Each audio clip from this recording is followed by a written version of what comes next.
We're moving? I'm set.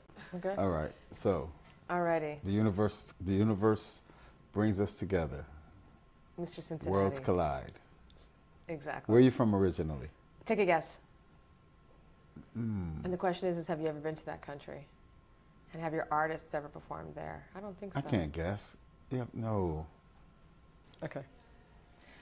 So, LA, if you can first just say your name. Say my name. Say your name and say your title. Okay. My name is L.A. Reid. My title is the Chairman and CEO of Epic Records. One of them. Do you have other titles you want to share? No, that's it. Okay. That's it. So, LA, you are acclaimed musician, right? Songwriter, producer, Chairman, CEO, Epic Records. Now, New York Times best-selling author of your memoir. Why does that one make me more excited than anything?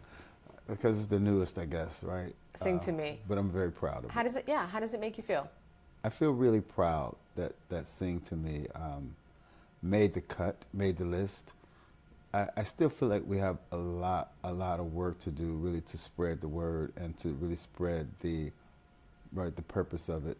You know, the purpose of the book, which is to encourage and enlighten people who come from humble beginnings but have great dreams.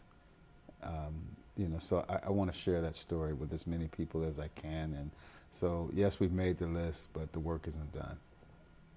At what point in your journey did you pinch yourself and say, is this really my life? Is this really me and my dreams coming true? I have pinched myself moments often, right? And they don't stop, because I think of my career and my life as a journey, not a destination. So I don't feel like I've arrived at whatever that wonderful place is. But along the way, I've had so many pinch myself moments, like often. What was a couple of them? Well, the most recent one was Sing to Me. That's a pinch myself moment. You know, because writing it took 2 years. It took writing it twice, by the way. And writing it was, for me, therapeutic.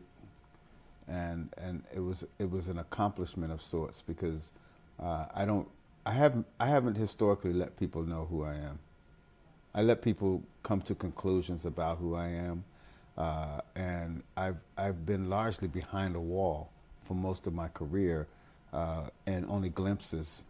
But because I've been responsible or working directly with so many really wonderfully talented people,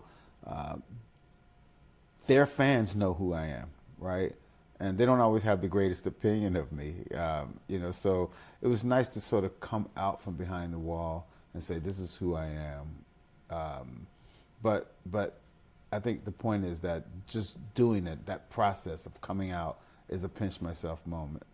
Because for me, I would much rather just stay behind the wall. And when you talk about staying behind the wall, why is that? Is it because that's truly your inherent nature, or because the entertainment music business is so vicious, you feel that's what's required? It's constant being in a mode of playing the game. I don't find it to be particularly vicious. I think that business in general can be vicious. It's a tough business. It's an unusual business. Maybe not that unusual, but the fact that our business requires constantly having hits, not having a hit. My dream as a kid was to have a hit. And I didn't realize that, wait a minute, you gotta keep having them, and you can't even have one or two. You can't even have one per year. People think of that as, okay, he's not doing so well, you know. So just constantly having to make magic and pull magic out of thin air. It's a tough business, but for me, I don't find it particularly vicious. I mean, people can be vicious, yes, but that's general. So then when you say it's about constantly making hits, Is that one of the reasons, or what is the reason why you feel that you've still not yet arrived? Because many all over the world would say, hands down, you have. Yeah. Many times over. It's how you define success, I think, right? And how I define success in music is Michael Jackson or Bob Marley or the Beatles or Frank Sinatra or Elvis or that's how I define it. I haven't had artists of that caliber. I've had many, many artists. I've worked with artists that are big. I've worked with the great Mariah Carey. I've worked with the great Whitney Houston. I've worked with the great Michael Jackson. I've worked with the greatest Prince, right? I've worked with a lot of greats. But I haven't discovered one that's of that caliber yet. So that's how I define success. When I have the biggest artists in the world selling more records than anybody, or selling more whatever they sell, records, tickets, shirts, perfume, I don't care what they're selling, but I want to have the biggest in the world, and I'm not there yet. You talk about all those artists you've been involved with, others like Rihanna, Justin Bieber, Usher, many. What are the attributes that make you know you have a star in your hands or a star in the making? It's a feeling. Stardom is a feeling, It's tough to define it. It's a feeling that I get when I'm with people like that. When I'm in a room with Rihanna for the very first time, or I'm in a room with Justin Bieber for the very first time, or Pink for the very first time. There's a feeling that they are going to have success. They're going to that place, and they're going with or without me. Is how it feels. And if I'm smart, I'll get on board, and I'll ride the wave with them, because they're going. They just have this thing about them, and you just know.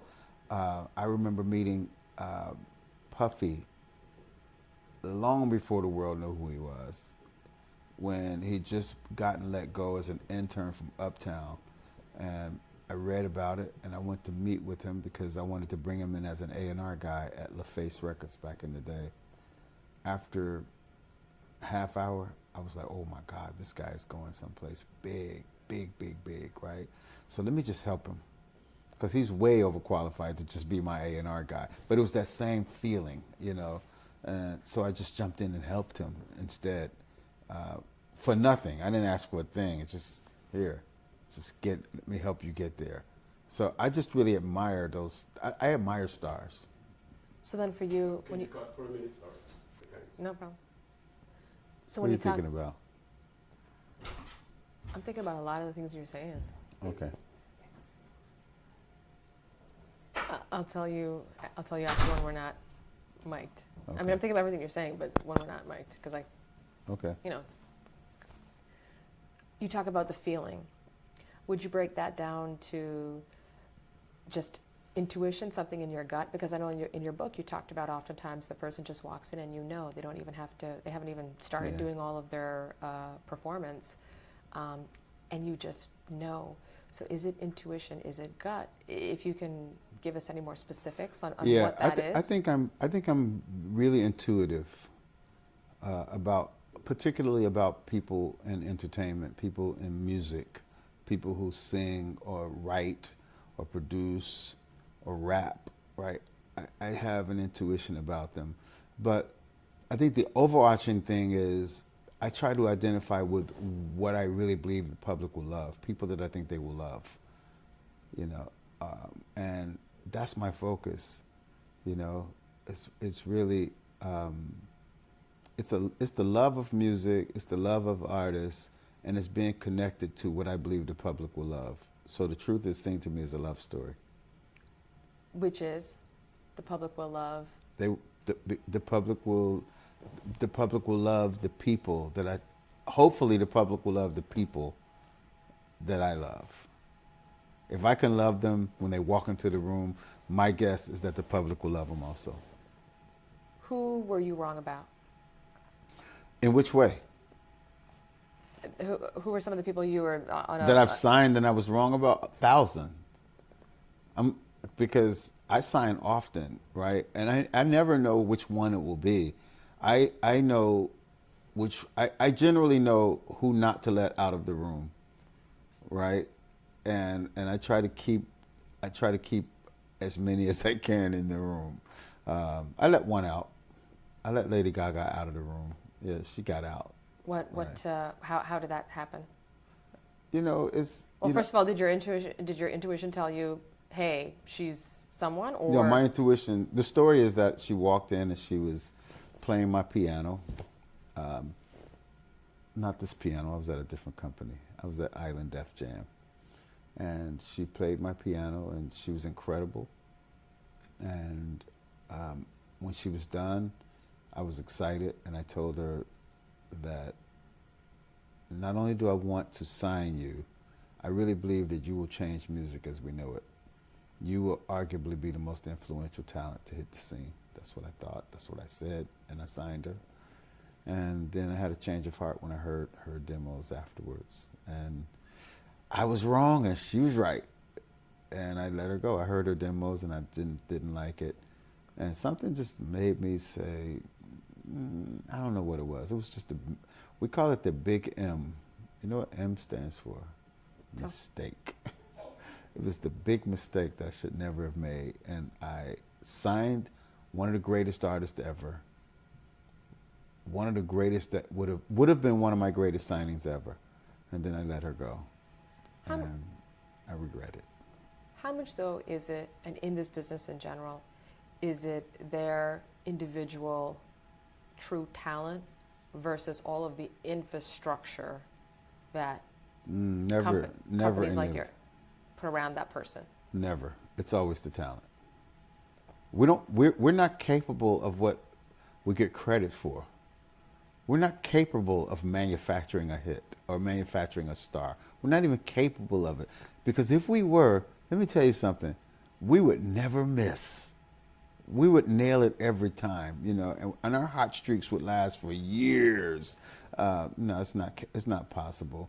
And here's the analogy that I'll give you that I'm sure you would get. There's a piano. It can't play itself. It can't write a song, right? It can't perform. It can't do anything except sit there. It takes a person to come in and push those keys to make that thing make magic. And it's the same with any technology. It's the same with any computers or any. People think, well, that's computer music. There's no such thing. Somebody has to play it. Somebody has to create it, right? And then the artist has to get in front of the camera, and the public has to love them. And there's nothing we can do except get them some makeup, right? And get them a good camera. And so there are no tricks.